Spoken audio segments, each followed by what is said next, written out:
Okay, settle numbers of series. Sekarang kita nak belajar cara untuk dapatkan umur daripada tarikh lahir yang dah kita buat.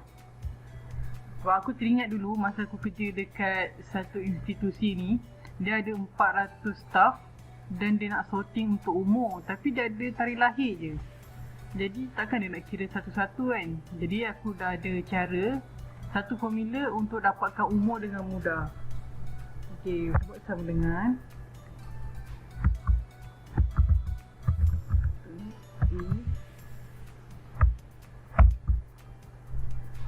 C2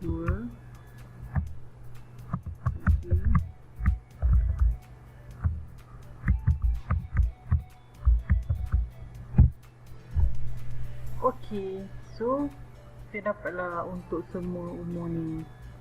Ni tak ada kena-mena, kita patang. So simple je formula dia. That is kolom yang ini C2, lepas tu compare dengan today's. So kita buat yes. Kan senang kan? Tak sampai 2 minit.